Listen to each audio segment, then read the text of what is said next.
Welcome to Witchy Wednesday. How you loving? I'm Reverend Valerie Love, and this is The Real God is Not in the Bible. Okay, so tonight we're talking about Paul. Was he an apostle?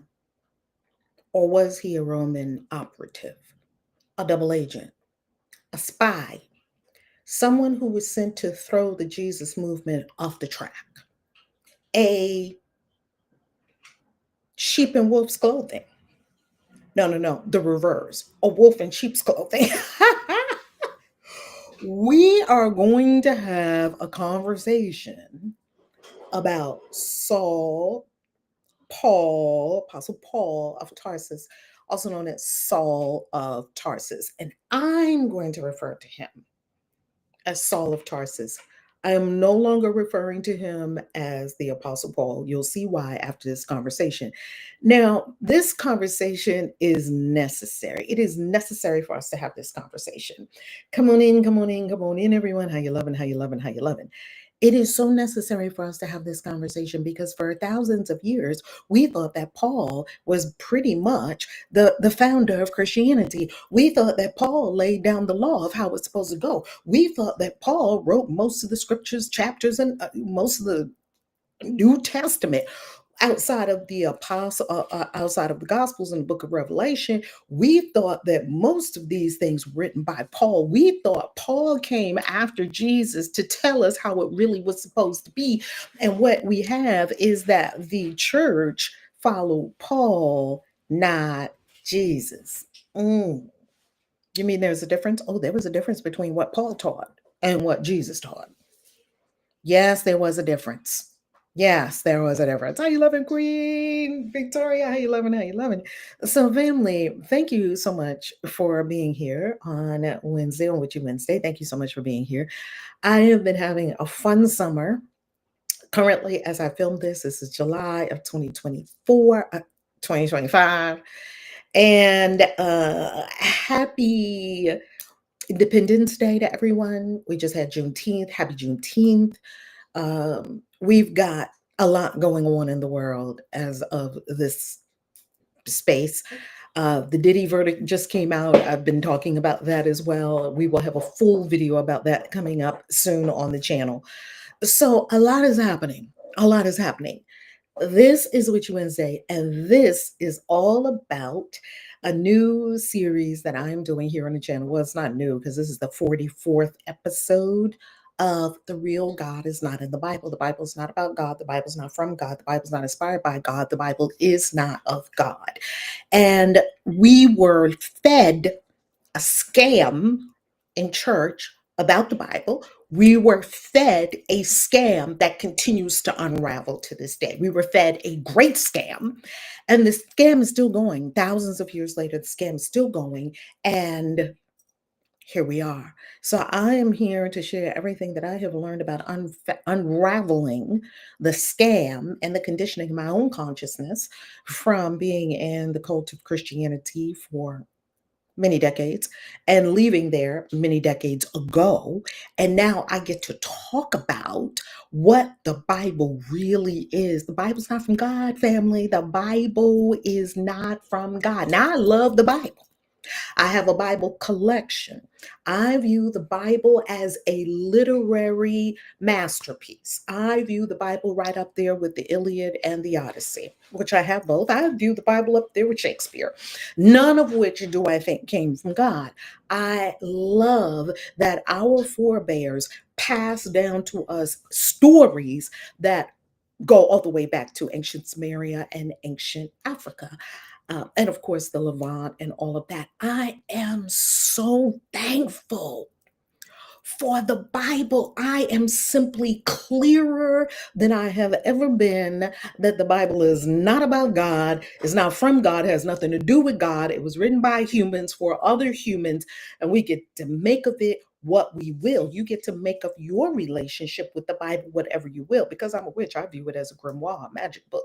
I like to see the astrology in the Bible. I like to see the storytelling, the mythology. Christianity is a mythology in and of itself. It's a great mythology. I think it's a great mythology. It's a wonderful mythology. It is a mythology nonetheless. No different from Greek mythology. It's It's a mythology. And I've got to tell you something. The mythology is so good and so powerful that it captivates people, their behaviors, their speaking, how they see the world, what they do, what they buy. It influences every area of a person's life. That's how powerful the mythology is. That's how powerful it was. The Exodus with Moses never happened. Never happened. Moses, not a real character, doesn't exist. Yet the story mm, still has a chokehold on people. The story still has a chokehold on people. Isn't that interesting? That is the power of story, the word, mythology, and a repetition in a highly charged atmosphere such as church, where it's super emotional and energetically elevated, that you just buy into this story. And then we wake up. And I am not an atheist, and I am not an agnostic. I know and understand that the infinite source, that's what I call it, I don't call it God anymore, the infinite source from which we all emerge, pure energy, not a person, no sky daddies in my world anyway. You're free to believe anything you want to believe, everyone is. I have come to the conclusion that the infinite source has nothing to do with the Bible. The Bible is a human collection for humans. So let's get into the Apostle Paul. Wow, what I am about to show you about the Apostle Paul, it, and it was there in plain sight all along. These were questions I was asking when I was in the churches. They didn't have the answer to it. Oh my goodness. The things I'm about to tell you about the Apostle Paul. So let's get into it. Let's get into it because Christians love the Apostle Paul. Some of them love Apostle Paul more than they love Jesus. I don't know how that works. It's called Christianity, not Paulianity. So I will not call him the Apostle Paul any longer. And I have my reasons for that. And I'll show you that in this conversation. I will call him Saul of Tarsus. That's what I will call him. Let's go. Let's go on screen share. Let's go. Let's get into the meat of it. Let's talk about what's really happening here. What is really happening? You know that I am prepared for you as always every Witchy Wednesday. We are here, unless, of course, there's a holiday or I am having a beautiful time with my grandchildren, as I am doing this summer. I have them with me, 3 of them with me. 3 of the grandchildren are with me this summer. So, yay. All right, what is the purpose of this series? All about the real God is not in the Bible. The real God is not in the Bible. The purpose of this series is oneness and peace. It is not anything else. It is not division. It is not to tear down the Christian faith. It is not to discredit the Bible. It's not for any of those. The purpose, the intention is oneness and peace, because religions and holy books have separated people. I'm here for peace. What is the purpose of this series? The purpose of this series is to reveal humanity's true origins and our divine nature, which has been hidden from us for thousands of years, because they said we came from Adam and Eve. And then the scientists said we came from apes. And neither one of those stories is the whole truth, nothing but the truth. So help me God. It's a conglomeration of many aspects. And this series is to provide conclusive evidence that the Bible is not about God. It's not written by God. It was not inspired by God. It is not a holy book. It is not a sacred book at all. Read it like you read Shakespeare. And to free anyone who is still laboring under the heavy yoke of the Bible. Do you know how heavy that yoke is to try to live by the Bible? No, no. All right. Was Saul of Tarsus an apostle or an agent of the Roman government sent to hijack the Jesus movement? Saul, apostle or double agent? Fraudulent or real? This is the basis. This is why we're having this conversation, because I tell you, When I got exposed to this information, it shocked me so much. My jaw was hanging open, such that I had to share it. So let's talk about the basis for this conversation. The basis for this conversation comes from two scholars and two independent researchers. And I'm going to show you exactly who they are, what their books are, and why this is so pivotal. Now, what are we going to do here? We're going to consider the evidence as if you are a juror. You are going to look at the evidence. Then you are going to, as we do on this channel, we are going to employ critical thinking skills. We're not going according to belief because truth doesn't need our belief. Fact doesn't need belief. And then we're going to ruminate, we're going to reflect, and we're going to meditate on what we have studied.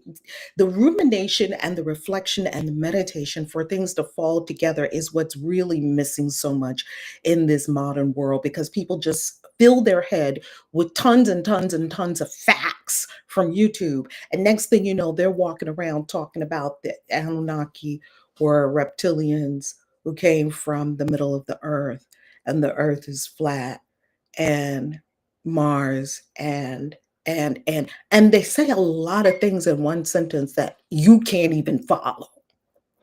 That, you know why? You know why that happens? I'll tell you why that happens. That happens because they just keep watching video after video after video. They just keep taking in information. And then when they regurgitate this information, it is not coherent. It is not at all um, in any kind of cohesive argument. And that's because there was no rumination, no reflection, no meditation. That's the missing piece, because everybody's just getting information, watching video after video after video after video, instead of pausing, closing your eyes, walking in the park, reflecting on what you heard, what you read. How does it fit in with what you know to be true thus far? How does it fit into what scholars are saying about history? How does it fit into biology? How does it fit into metaphysics? How does it fit into astrology, astronomy? And we're looking, how does it fit into geology?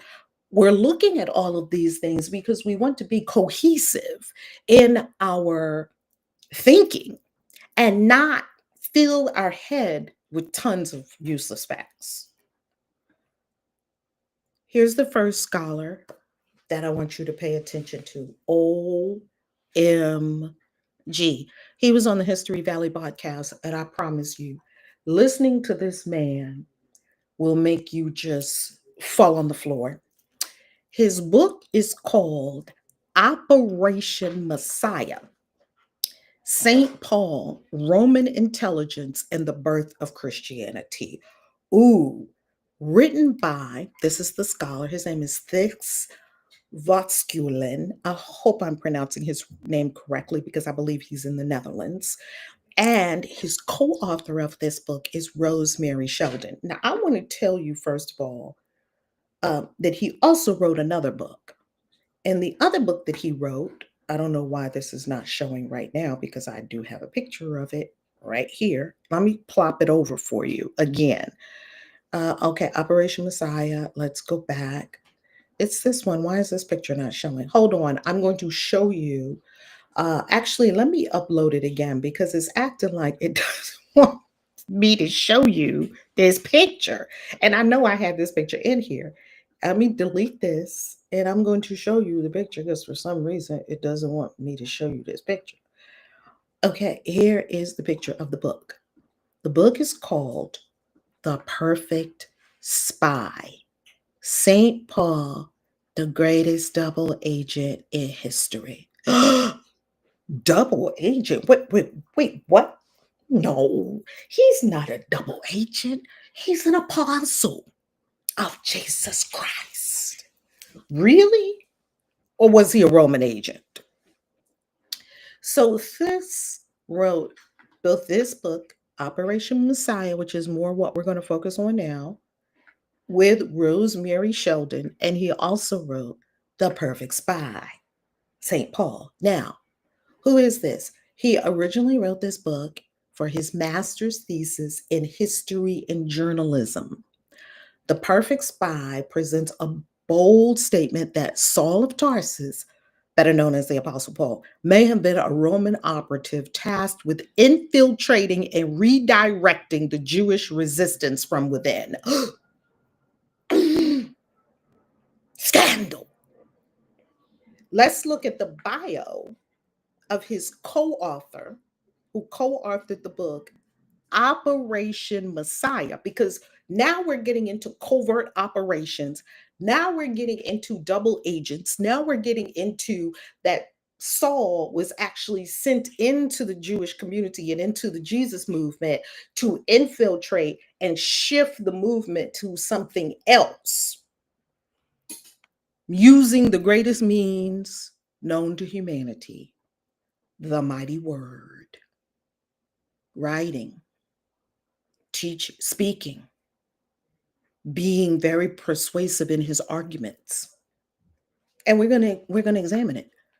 So now, who is the person that wrote the book with him? Because I want you to understand that the people who wrote this book about Operation Messiah, about Paul infiltrating the Jesus movement, which was originally Jewish because Jesus was one, he was a Jewish man in one of the Jewish sects. Some people say the Essenes, right? And the Essenes were not friends of the Pharisees and Sadducees. So when you study that period in history, you understand that scribes, Sadducees, and the Pharisees, Jesus was taking swipes at them every opportunity he got. And one of the reasons that the Essenes were in the wilderness and not living in Jerusalem is because they viewed Jerusalem and the temple and the priesthood at the temple as corrupt, and that the Pharisees and the Sadducees were pillaging funds from the people, the poor people, taking advantage of the poor people, and that they were keeping the people under this heavy bond of the Mosaic law, this heavy yoke of the Mosaic law. And all throughout the Gospels, every chance Jesus got to scorch them, he scorched them. Every chance he got to scorch them, he scorched them. So, yet, the Jewish uprisings in Rome were causing a real problem for Rome. So let's come on screen share for a moment because we've got to really talk a little bit about history, right? We've got to understand history. So during that time, the Jews in Jerusalem kept uprising. Remember, the Jews throughout the Roman Empire kept uprising. They had the Bar Copa revolt. They had all these skirmishes because the Jews were under the heavy yoke of the Romans, right? And so they kept uprising because what do you want to do if somebody keeps trying to put their thumb on your head and they try to put their boot on your neck? What are you going to do? You're going to uprise. That's what people do. We do uprisings. That's what people do. That's what the slaves have already done, have always done. Eventually, the slaves are going to uprise and take over the masters because there's always more slaves than masters. Eventually, the people are going to uprise and take over. They did it in Russia. Did you ever look at those? What are those Russian the Russian people that all the people uprose, and next thing you know, they took over the Russian. Oh, what was the name of the Russian ones? Tell me in the chat if you know what I'm talking about. They did an uprising. The people in France, same thing. They did the uprising. They're always going to uprise when they feel that they are being subjected to a boot on their neck. Because who's going to live forever like that? They're never going to live like that because humans are not supposed to live like that, because you know that you're supposed to be free. So you are not going to subject yourself to being subjected to any kind of heavy yoke. So they kept having uprisings, right? They kept having uprisings. And because they kept having uprisings, they had to find a way. You know, the Caesars and the Roman emperors, they didn't want all these uprisings. Just pay your taxes, follow the rules, do what we tell you to do, and just stop it. Like they just want to hold one Roman Empire around the whole world, basically, right? The czars. That's what it was. Yes, thank you, Andrea. Yeah, Andrea. Am I saying your name right? Oh my goodness, the czars. Yes, and the Bolsheviks, right? They uprise with the Bolsheviks. So when you look at history and you see the context with which this is taking place, we cannot read the Bible out of context, but that's what they teach you to do in church. They tell you nothing about the context of what was going on when these people were writing the Bible. Well, during the first century, when Christianity was being formed and shaped and molded, the Essenes were one group and they had left Jerusalem. They were out living in the wilderness like John the Baptist, who was out there eating locusts and honey in the wilderness. He wasn't in Jerusalem. And they say that John the Baptist was an Essene, right? And they wore linen and they wore white and they didn't eat meat and they only ate vegetables and they didn't and some of them only ate, they say Peter only ate bread with olive oil and sometimes he had vegetables with it. These people were very, very reclusive kind of people. They didn't agree with having a lot of possessions. Most of the time you gave up your possessions. They even say that it was part of the initiation when you became an Essene that you would no longer sleep with your wife. That was interesting. They had some kind of celibacy things going on.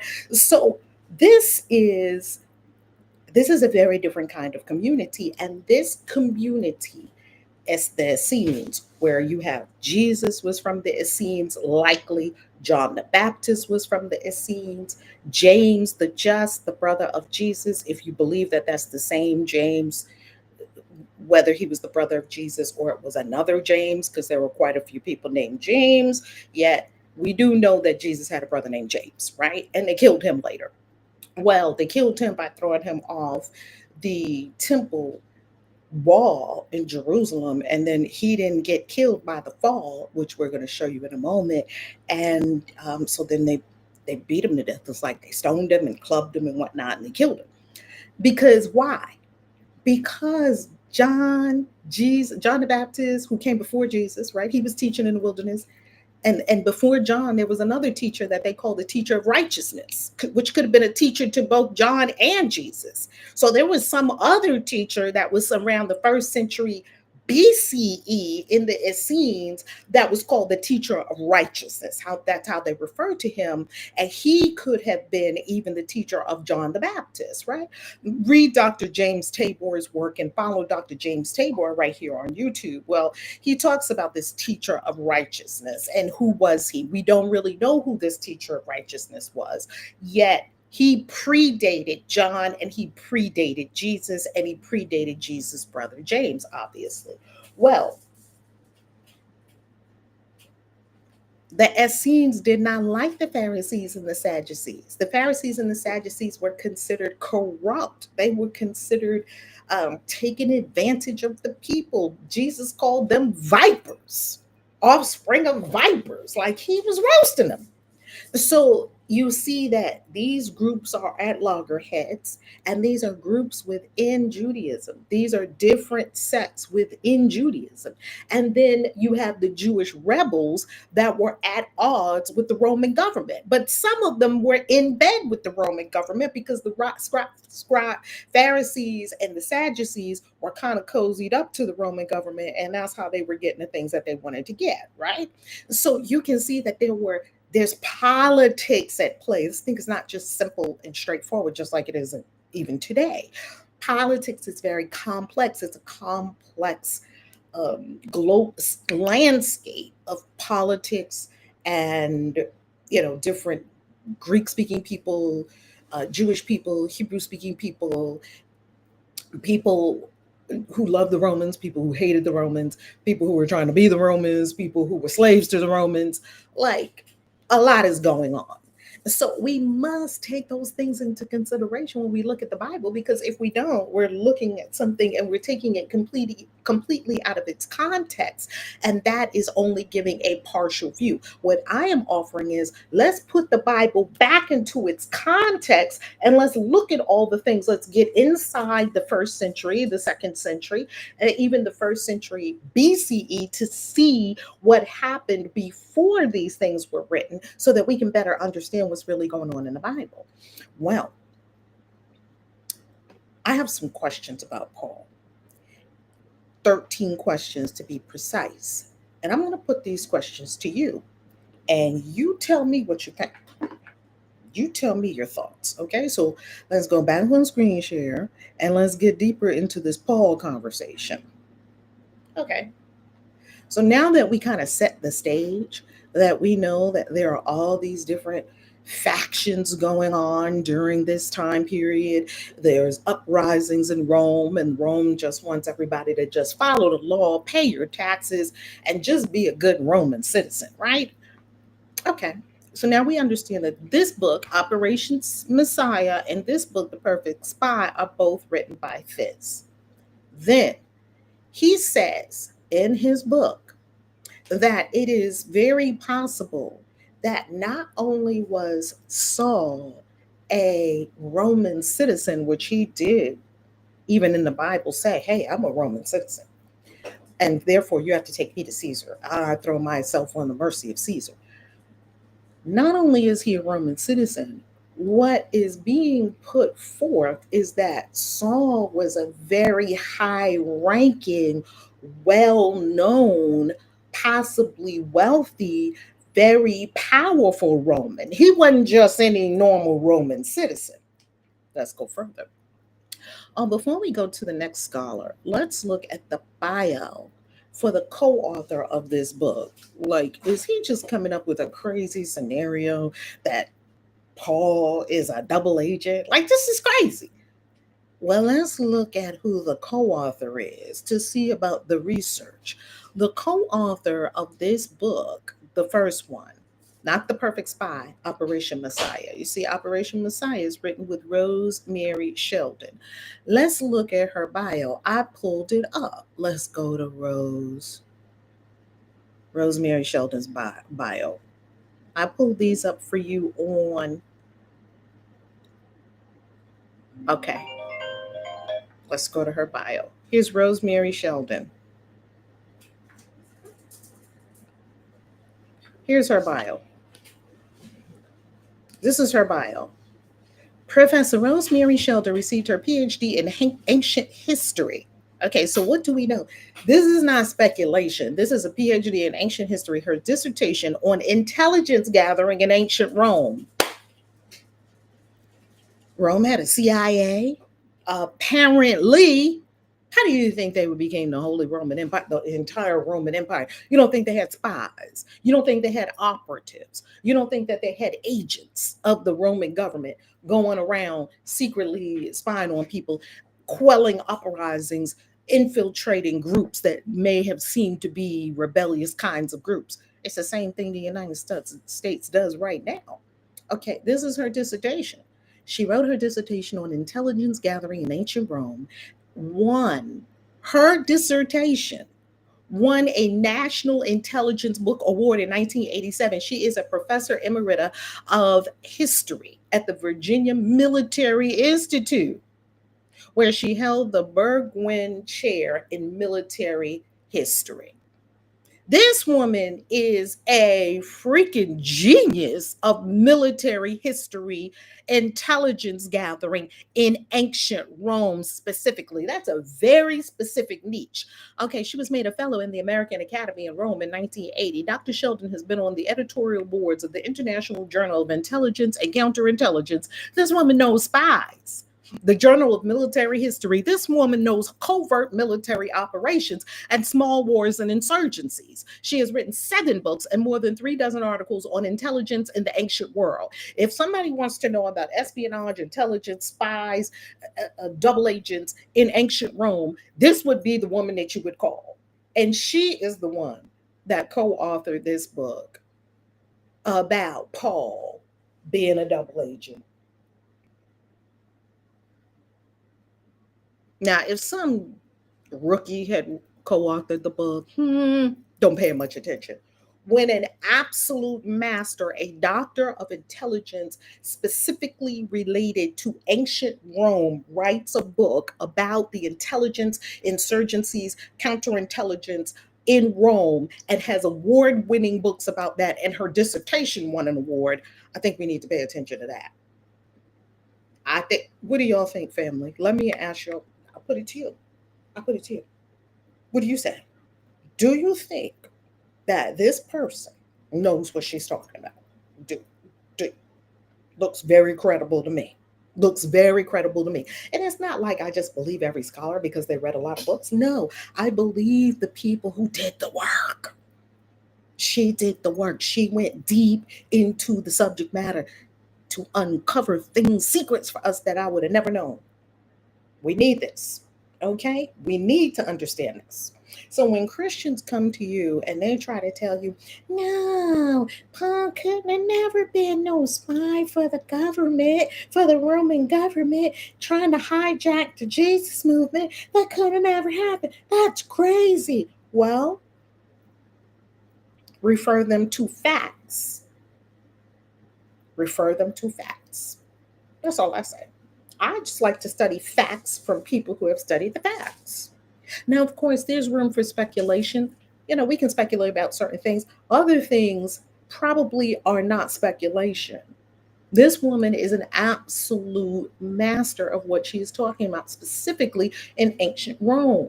She's not a scholar of intelligence and counterintelligence in the modern world. She is a scholar of intelligence, counterintelligence, military operations, covert operations, and insurgencies, specifically in ancient Rome.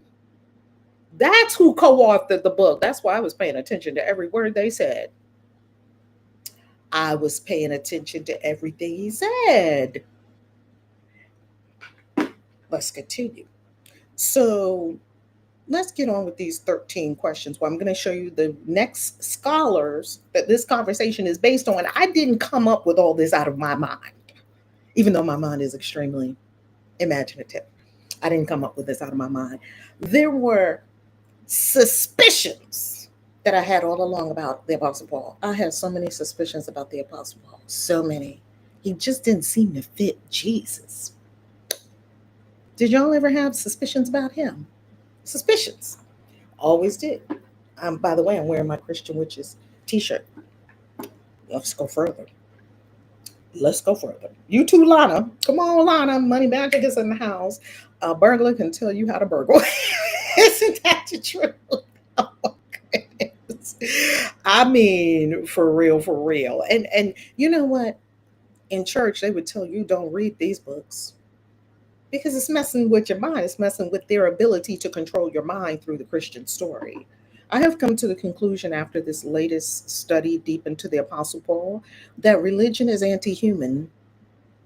Religion is actually anti human. Let's continue with Apostle Paul and where this information is coming from, because I invite anyone to read these books. And then, like I said, you tell us what you think, because I'm not here to give anyone their thoughts. I honor you so much, and I know how intelligent you are. You are a God being, and you are perfectly intelligent and rational enough to come to your own conclusions about these things. I'm sharing with you my conclusions, and we're having a discussion like, this is noteworthy. This is something we need to pay attention to, because Christians love to come into the comments and quote things, quote unquote, written by the Apostle Paul. I don't even think most Christians know that Bible scholars say that Paul only wrote 6 letters and the letter to Philemon, only 6 quote unquote books, 6 plus Philemon. So that 7 in total are considered the legitimate letters of Paul, even though in Christianity they tell you he wrote 13. No, it's not true. Now I want to show you another scholar, Nina Livesey, who came along and said, none of them were written by Paul. They're all pseudonymous. What? You mean we don't know who wrote any of them? Yet our suspicion is that very elite Romans wrote it. I told y'all months ago when someone asked me, well, if the Bible's not about God, what is the Bible about? The first part of the Bible, quote unquote, the Hebrew scriptures, the Old Testament, is about paleo contact, Yahweh and all that. These are all the Anunnaki. That's the first half of the Bible. The second half of the Bible, and I won't even say half because it's 39 books and 27 books, 66 books in the typical Christian Bible canon, even though there are many Bible canons. In the typical Protestant Christian canon, there are 66 books of the Bible, 39 in quote unquote what's called the Old Testament or the Hebrew Bible, and 27 quote unquote in the New Testament, which is called it was written in Aramaic and Greek. Well, if we don't know who wrote it, they're pseudonymous. Okay, so we don't know who wrote them. Apostle Paul didn't write them. Let's say we don't know who wrote them. If we don't know who wrote them, then we have to do our detective work to see if we can find out who wrote them. Now, if the scholars examine the context, the contents, and the style of the letters, and the content of the letters is pro Roman, then we would have to come to the conclusion that someone who was pro Roman wrote these books. And I told y'all that the second half of the Bible is a Roman construct. The Romans created it. And if the Romans didn't create it, I have one question for you. Why is the seat of Christianity in Rome and not Jerusalem? I'll wait. Because the Holy Roman Empire created Christianity. And it's still there in Rome. Like it's hiding in plain sight. We can't say. We can't say. Oh, what is surprise? It's in Rome. It's in Rome. Come on, a lot of super chat. It benefits us all to do the research without bias. Boom, boom, boom, boom, boom. That is it exactly. That's it exactly. Like, just read books. Reading is one of the most dangerous things that we can do. Money in the vortex. Yay, yay, yay. Thank you so much. That is absolutely beautiful. Thank you, thank you, thank you. Money in the vortex. Read, study. It says in the Bible, study to show thyself approved. Yes, the last outlaw. Jesus said, if you see a Roman soldier, carry his backpack for him. That's what they said. That's what they said, Jesus said. Did Jesus say that? Or did they say Jesus said that? Because the scholars always like to say, putting words into Jesus' mouth. And of course, the famous, give unto Caesar, the famous. Okay, so let's go into these books. Let's get into what is really going on with these. Let's continue. Mm. All right. So we understand who, so let's just recap what we've talked about thus far. What we've talked about thus far is that this is the one who wrote two books. He wrote Operation Messiah and he wrote The Perfect Spy. The Perfect Spy was his master's thesis. The Operation Messiah was co-written with Rosemary Sheldon, the expert of counter of Roman intelligence. All right, now let's go to scholar number 2, who is Nina S. Livesey. The Letters of Paul in their Roman literary context, reassessing apostolic authorship, reassessing who really wrote these books. Was it apostles or were they some other hands in the pot? And what she is doing is she is stepping away from the quote unquote biblical scholarly consensus that 7 of these 13 books that are attributed to Paul were actually written by Paul. She's even stepping away from that and saying, were any of them written by Paul? Did Paul write any of those? I think she even goes as far to say, was there even a Paul person? Was he even a historical character? And we must look at the Roman literary context for the Bible to understand what's in the Bible. Now, Nina Livesey, who is she? She is PhD, professor of religious studies, emeritus. It's not emeritus, it's emerita at the University of Oklahoma. She is author of Circumcision as a Malleable Symbol and Galatians and the Rhetoric of Crisis. So she teaches religious studies, PhD. And she says that the letters that are attributed to Paul are distinctly Roman in nature and date to the middle of the 2nd century. Now that's shocking. Why is that shocking? Because most Bible scholars want to date Paul and the Gospels as early as possible to make them legitimate and close to the time of Jesus. So you see them trying to date Paul's letters as early as 50, right? 17 years or so after Jesus. And the books of the Gospels, supposedly Mark, Mark is the first gospel, written somewhere around 80 to 90, right? That's still like 50 years after Jesus. And then the next book, Matthew, so Matthew, Mark, no, Mark, Matthew, Luke Acts, that's what they call it, Luke Acts, because they're probably penned by the same person. And then John was written way later, like maybe 180. So Christians and Christian apologists and people who want you to believe that the Bible came from God, they're going to try to get you to believe that the Paul's books were written early, because they think that proves their point. And that the Gospels were written early, because they also feel that that proves their point. Yet that is not what the evidence says, and that it is quite possible that Paul's letters, well, the letters that were attributed to Paul, were written in the middle of the second century. That's explosive.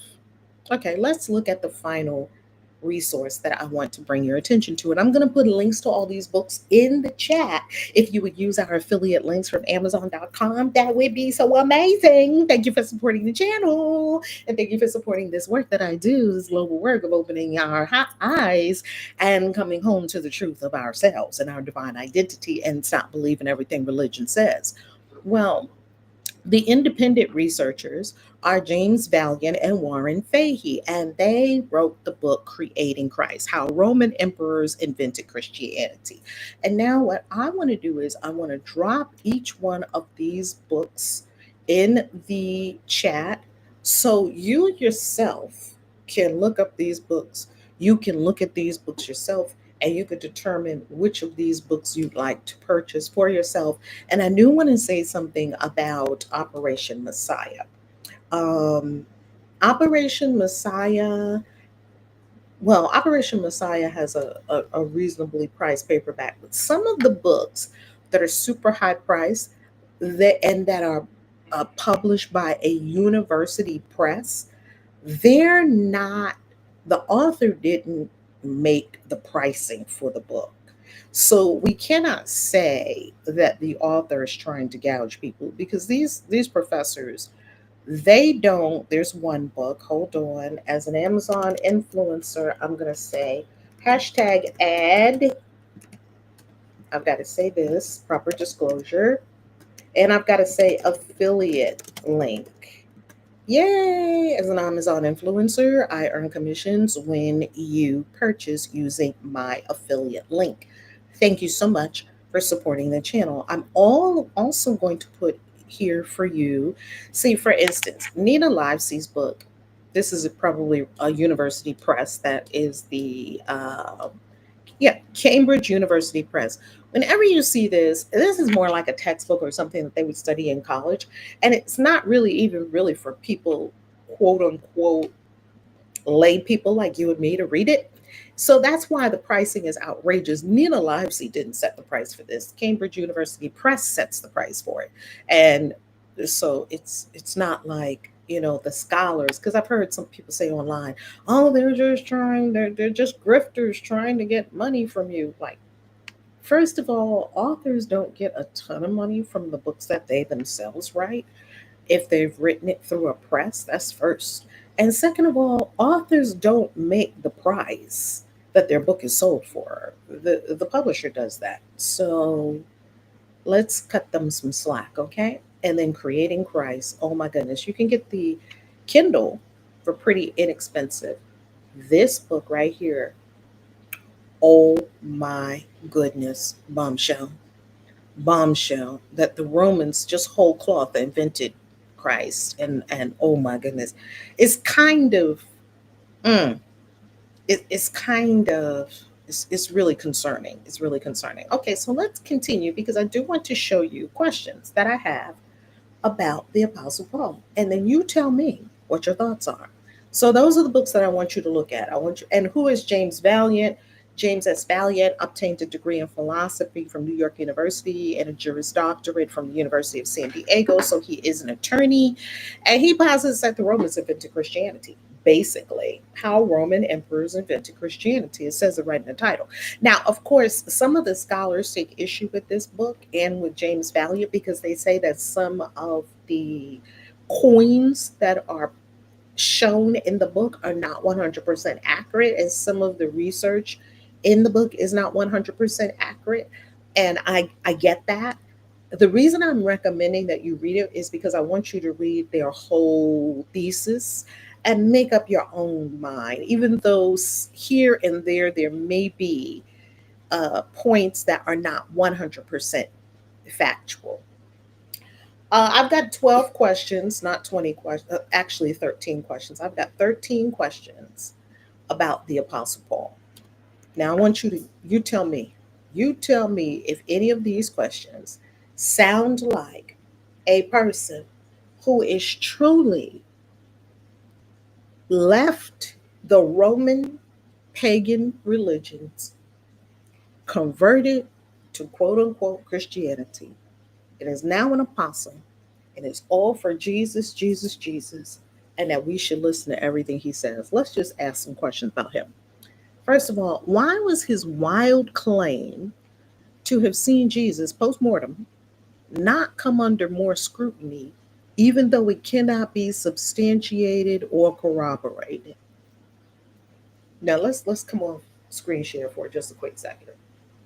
He starts off.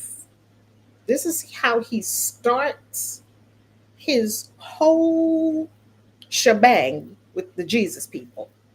I saw Jesus. Where? Now, this is long after they killed Jesus, long after the Romans killed Jesus. I saw him. Where? On the road to Damascus. Who were you with? No one else saw him, just me. Well, then what happened? He told me, turn around. I'm going to call you Paul now and stop persecuting my people. And now I'm not persecuting y'all no more. I'm not looking to kill y'all no more. I'm on your side now. Now you tell me, does this sound suspicious? Wait a minute. Last week, you were rounding up all the Christians you could find, straight up handing them over to the Romans, throwing them in the ring so they could get torn apart by lions, because you know the Romans were very inventive in how they killed people. They wouldn't give you just a gracious, swift death, just a knife to just chop your head off. No. They put you in the ring with the lions and make a sport of it. You were or torture you. Like the Romans had all manner of ways to torture people, very bloodthirsty. You mean to tell me you were just grabbing us up last week and hurling us over to the authorities, Roman authorities, your buddies, and you were one of the ringleaders grabbing up Christians and persecuting them. But all of a sudden, you had a come to Jesus moment. Do you think the Jesus movement people believed him? Of course they didn't believe him. They were looking at him like, get out of here. He was like, no, really, guys. No, really. I really saw Jesus. Yeah. What did he look like? Kind of long hair. He looked like a Jewish dude. Yeah, and he was wearing white. I mean, is anyone else finding this suspicious at all? That all of a sudden, and his story, you just have to accept it because no one can corroborate it. There's no witnesses. It's unsubstantiated. And what can you say to someone who had a vision? And he tells you in the Bible that he had a vision. He never saw Jesus. He never saw a true Jesus or a resurrected Jesus. He never saw anyone. He said, I had a vision. Now I'm on your side. Take me to your leaders. Straight up infiltrating. And what this is saying, I hope I'm saying his name right. What he is saying is that if you had put the Apostle Paul through a simple screening that most spies go through, he would have failed from day one. He would have failed from day one. And Paul would not even be able to get a security clearance today because we don't even know where he's from. We don't know who his family is. We don't even know anything about his mother or his father or the town he was from. We don't know any of that. Okay. He had a vision. He had a vision. He heard Jesus' voice, never saw him. It was an inner experience that he was having. He never actually saw. So you mean you're the only one that had a, okay, well then sit down somewhere. If you heard something from Jesus, that's for you. That ain't for you to come over here and go take the whole, hijack the whole movement to another direction. Yeah, that's what he was doing, because that's what an operative does. Let's go further. That's just my first question. Did anybody find that interesting? That he just shows up one day with a story. I was just killing y'all last week, but I had a change of heart because your Jesus spoke to me. And this is what he said to me. Would you believe him just off the break like that? Like, here's what it is. Here's what it's like. To put this in current terms that we can understand, it's almost like if you were having an underground railroad meeting and a member of the Ku Klux Klan walked in and said, "Hey guys, I had a change of heart. I'm not. I know what I was doing last week. I know. I just roasted one of y'all last week in a tree. Yeah, yeah. There's the body is still hanging up there. But I heard Jesus, and he told me I should be kind to y'all. And now I want to be in with y'all. Where are all the underground railroad stations? Would you accept him in? Why? Why would we accept you?" That's where my mind was going. Let's go. I have many more questions for the Apostle Paul. So that's not my only suspicion about him. I have many more questions about him. Let's continue. And y'all just tell me. You just tell me, does it sound fishy or does it sound legit? Does it sound fishy or does it sound legit? That's all I want to know. Okay, here's the next question. Why did the members of the early Jesus movement not trust him? So he walks in there talking about, yeah, I'm good now. I'm on your side now. Yet they did not trust him. Peter didn't trust him. James didn't trust him. They didn't trust him. They didn't accept him. Why? Why were they suspicious of him? But we're not. I say if the early Jesus movement people were suspicious of Paul, we need to be suspicious of him too. Why were they suspicious of him? Okay, let's go further. Question number 3. Why was Saul at odds with James, the brother of Jesus, and Peter, who was supposedly one of the 12 apostles who spent years with Jesus? James and Peter spent years with Jesus. But now Paul is coming along and he's at odds with the ones that were really with Jesus from the beginning. Why? Because Saul is there to push a Roman agenda. He's not that he's being allegiant to his country.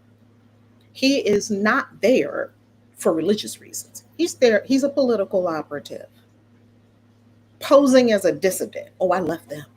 I'm with y'all now. Okay, number 4. Why was Saul purportedly, this is why I will not be referring to him as the Apostle Paul in this discussion.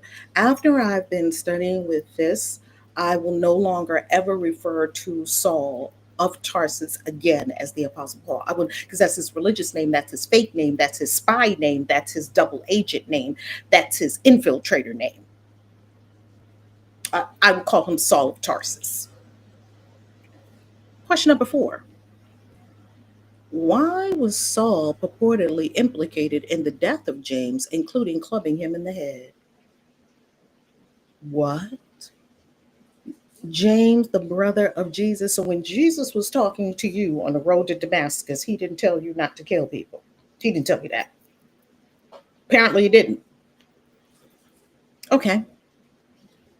Question number 5. Why did the Jewish leaders drag Saul out of the temple with an intention of killing him for being a false prophet? Acts 21:17-36. Even the Jewish leaders didn't like him. They was calling him a false prophet, and they were dragging him out of the temple, and they were about to kill him. And how did he escape? The Romans came to his rescue. The Romans? The Romans. Okay, question number 6. This is all in the Bible. It's all in the Bible. Question number 6. Why did Saul teach not to abide by the law of Moses and not to be circumcised? Why did he teach that? Jesus didn't teach that. Jesus taught that the law of Moses cannot be a yoke to the people. Jesus taught freedom to the people. Jesus taught that the kingdom of heaven is within you. Jesus taught forgive yourself, forgive all, and let go of all of the weight of that heavy Mosaic law. Jesus said, you heard that it is written so and so, and I am telling you so and so, right? Jesus was freeing the people. And so the Jews still had circumcision and the law of Moses. And this was a real problem in the Roman government because it was causing divides and schisms, and they're not eating the same thing everybody else is eating, and they've got to be so different, and this is not going to be good, and we got to do something about this. So Saul, pardon me, not Paul, Saul comes in and says, how can I recalibrate this whole movement? And how can I now? James and Peter were saying, if you want to follow Christ, you have to follow the law of Moses. You have to get circumcised. You have to eat what is not unclean. You have to do this. There were protocols. Paul came in and said, y'all don't have to do that. Y'all don't have to do any of those things. No, no, no, no. Why? Because he knew that the grown Roman citizens, grown men, were not going to get circumcised. These men was in an orgy every other week, every other day. They weren't going to get circumcised. He knew those Roman grown men were like, circumcised. We ain't doing that. Paul, you need to change that religion. You need to change that rule. And he did. It's like, yeah, that's true. It's too painful. We can't do that. Okay. Question number 7. Why was Saul taken into Roman custody for his own safety? So when they went in to try to take him, I'm going to read to you the very scripture in the Bible. It's very interesting. When they took him, they gave him a guard. Okay. Question number 8. Why was Saul purportedly under house arrest with his own Roman guard in his own rented home, which he had the money to pay for, receiving guests? Acts 28:20 indicates wealth or a wealthy patron. This man wasn't in no prison. Let's read it. Let's read it from Common English Bible. Let's read what it says. This is the scripture. It's in Acts chapter 24, verse 23. And I thought the Common English Bible had a very interesting way of saying it. It said, he ordered that the centurion keep Paul under guard. This is Felix.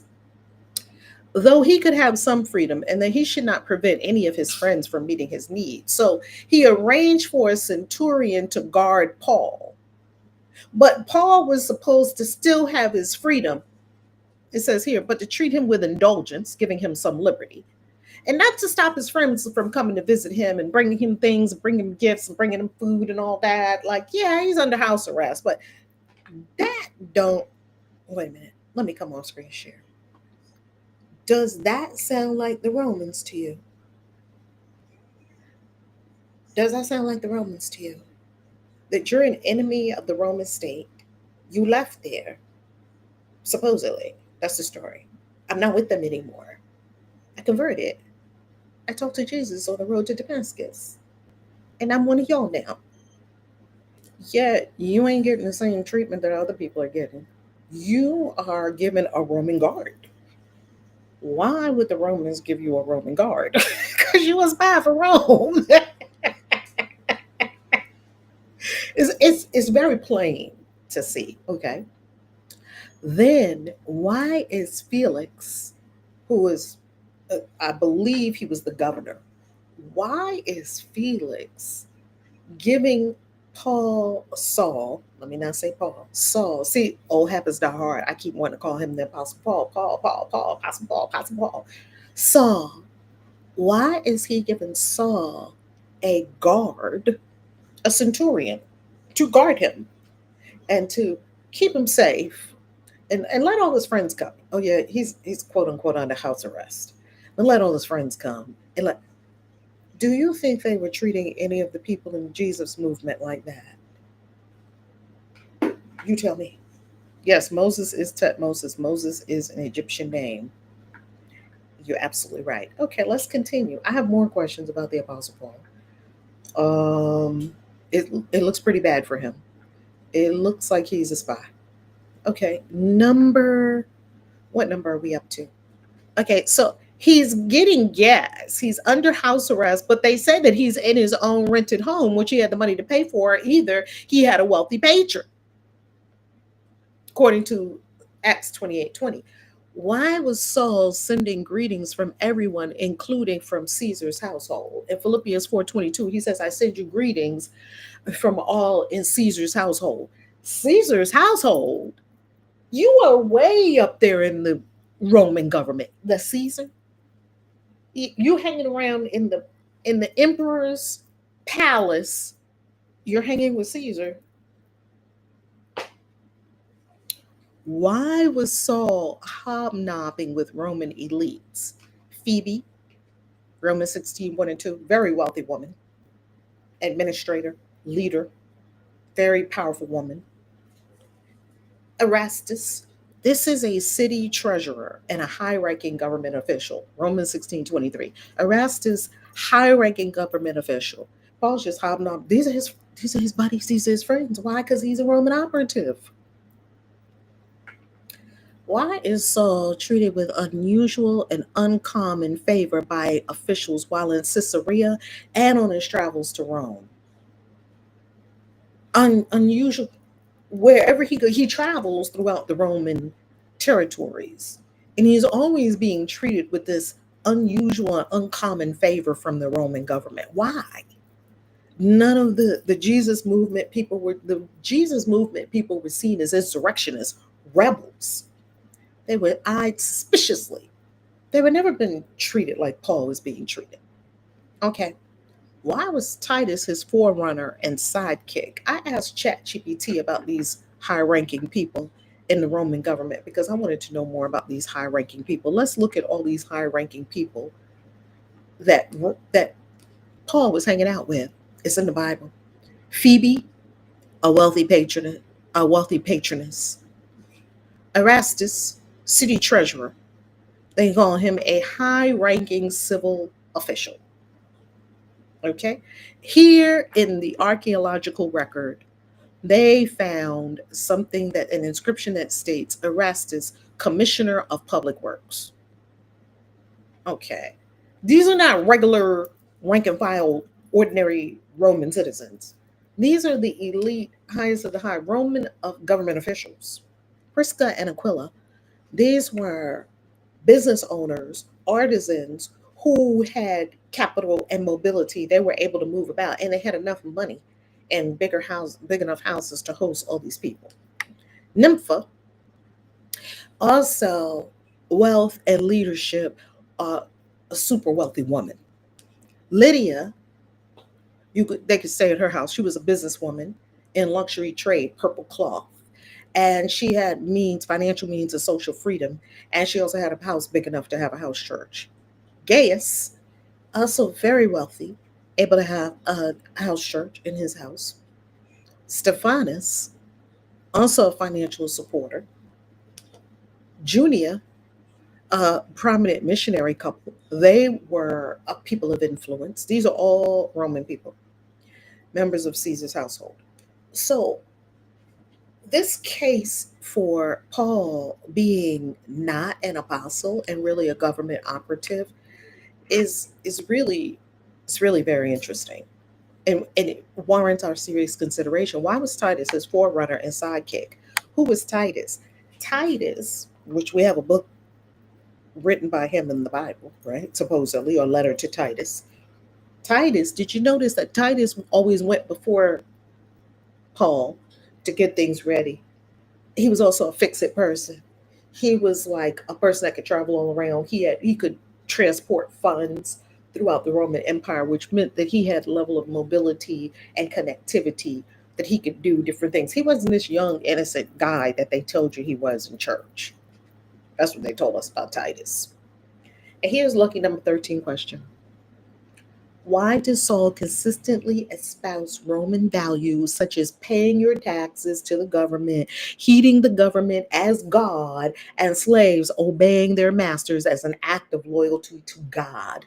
Why did they make an act of loyalty to the government basically an act of loyalty to God? And why did they make slavery acts of loyalty to your slave owners and masters, really about divine? They have the divine right to rule over you, enslave you.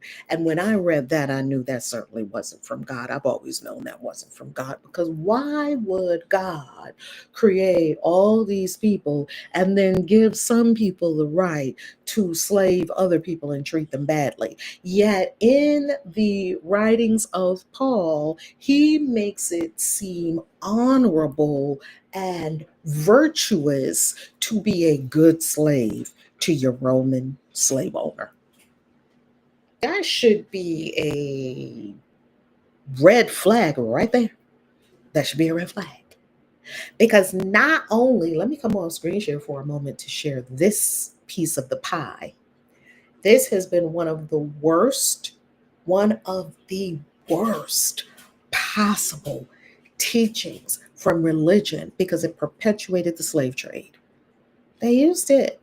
They used it to perpetuate the slave trade. The colonizers, and I say over and over again, the colonizer is not a color, colonizer is a consciousness. You have colonizers of all colors. That the colonizers use this word, this book, the word of God. It says it in here. God says, slaves, obey your masters. You know that wasn't from God. You know in here, there's no God that said anything like that. Sounds like colonizers that want to get you to believe their bullshit story. That's what that sounds like to me. That's exactly what happened, Joshua.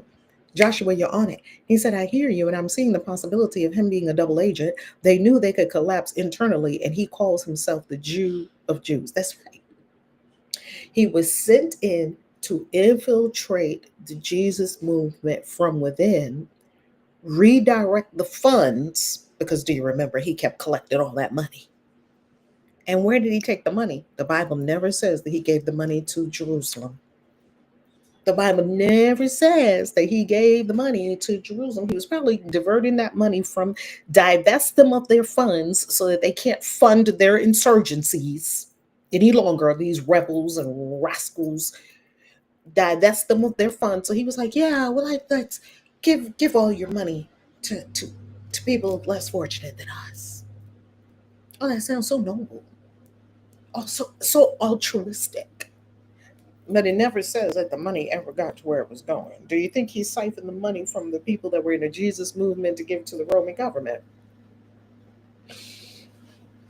Also, why is it that if the early Jesus movement did not trust Paul, why should we? Let's continue.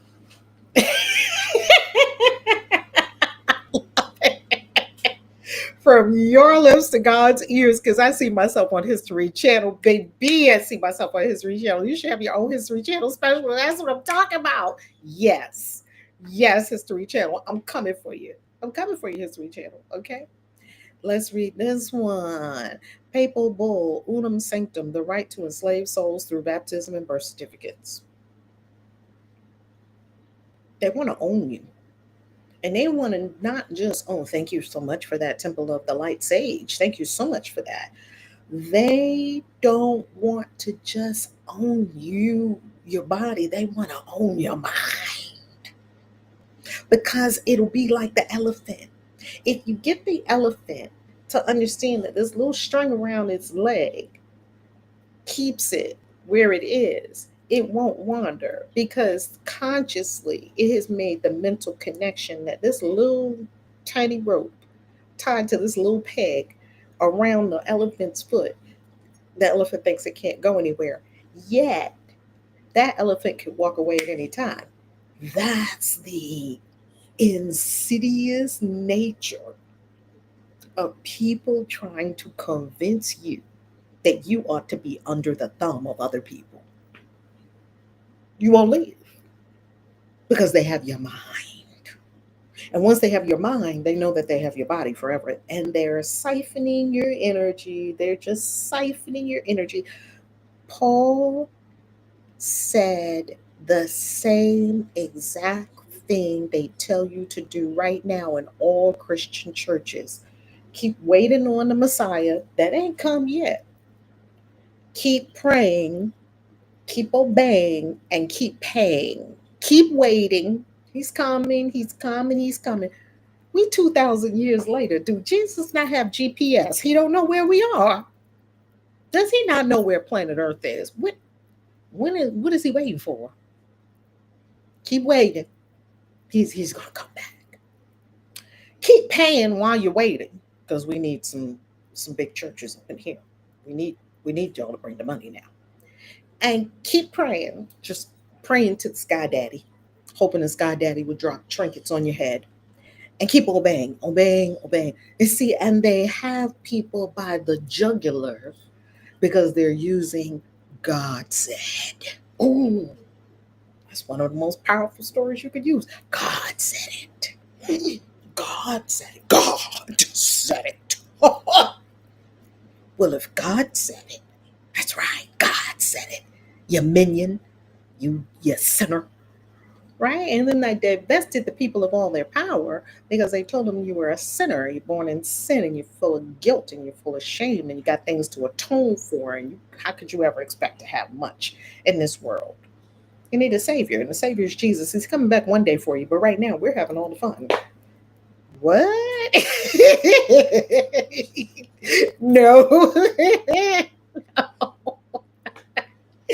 Joshua, with all respect, the disciples saw Paul as weird. They didn't jive with his teachings because he heavily emphasized union with Gentiles under the Christian flag. That's exactly right. That Paul came in and he began saying, oh, we got to include the Gentiles and all this. All the Jewish movement, all the Jesus movement people were Jewish. They were in that same small set of Jewish people. I don't know why, and this gets me about Black people sometimes. Black people love to say that Jesus was Black. It says in Revelation, he had hair of wool and skin like bronze. First of all, Revelation was written by we don't know who. They said it was John, but obviously he was eating shrooms. You know, there was a lot of plant medicine going on in his action. Whoever wrote the book of Revelation, we don't know who it was. Let's just be honest. Whoever wrote the book of Revelation was on a shrooms trip. It looks like shrooms to me, or maybe they were on ayahuasca. And they wrote what they saw, and they said it was a vision. But they want to make Jesus Black because of the scripture that they made. Jesus wasn't Black. Jesus was a Jewish man. And you have seen Jewish people with curly hair. You've seen people with curly, bushy hair. And don't believe any of the pictures that they show you about Jesus in the books because the Romans fashioned Jesus somewhere around the 4th century. They fashioned him from Cesare Borgia. I'll show you who they used as a model to make Jesus. The Roman Catholic Church did this. They made a model, Cesare Borgia, and they say this is what Jesus looks like. One of the Borgias. I'll show you the pictures, images. There. They took him. One of the Romans, Cesare Borgia was one of the Roman emperors. And if you watch the Borgias on TV, it's pretty scary how hellacious and horrible these people were. And that's what they fashioned Jesus after. This ain't no Jesus. This is not Jesus. Come on now. That's what they turned Jesus into. Man, I tell you, Jesus is turning over in his grave or just wondering where did he go wrong. He's probably shaking his head like, where did I go wrong? Okay, let's finish this up because I got to go on to mystery school. The mystery school is waiting for me. Normally we have class every Wednesday night at 9 p.m. Eastern time. And today I was on a workshop with my coach from 5 to 7:30. And so that's why we had this at 8. And now I'm going a little bit overtime. I told mystery school I'd be there at 9:15. So now I'm late. Okay, let's close this out.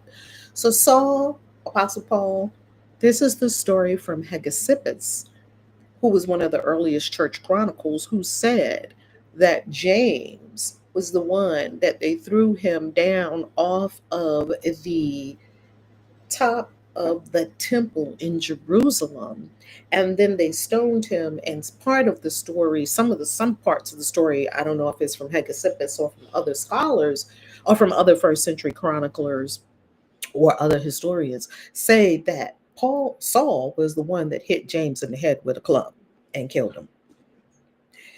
Uh, Dr. James Tabor, I want to read you this quote from Dr. James Tabor. Accordingly, James and his successors provide us our best historical link to Jesus and his original teachings. James and his successors, that we find no trace of Paul's gospel, nor of Pauline theology, no trace in the Q source or in the letters of James or in the Didache. Didache is another incredible work. Should not surprise us. There's no Pauline theology in any of that. James and his successors represent an original version of Christianity linked more directly to the historical Jesus that has every claim of authenticity. None of this Pauline teaching, Roman teaching, is in any of the earliest teachings of the Jesus movement. Here's my conclusion. Saul of Tarsus was never a true apostle of Jesus, never abided by the principles taught by Jesus, and did his level best to honor the Roman government in his actions, words, and deeds, which continues to this day. Hold on, let me make this little I have a typo. Y'all know I like to fix things in the moment. Let me read that to you again. This is my conclusion. Saul of Tarsus was never a true apostle of Jesus, never abided by the principles taught by Jesus, and did his level best to honor the Roman government in his actions, words, and deeds, which continues to this day. Maybe he was a spy, maybe he was a double agent. Conclusion: none of his writings have anything to do with God. Be sure you get my book, The Real God Is Not in the Bible, How Religion and Superstition Blinded Humanity to the Truth for Thousands of Years. Get your copy now. You can get the copy of the book on ebook version right now, and it's being updated because I'm still writing, and it will be released on Kickstarter in November on 11/11. Also, be sure to pick up my book, How to Be a Christian Witch. Be sure to pick up Spellcrafting for the Christian Witch. Be sure to pick up any of the other books that I have written about the craft, especially if you're a deconstructing Christian, especially if you want to hone and tap into your own power and your own sovereignty and not wait on a sky daddy to do it for you. I love you. I will see you next week. Witchy Wednesday. Peace. Kaisi out. ValerieLove.com. Peace.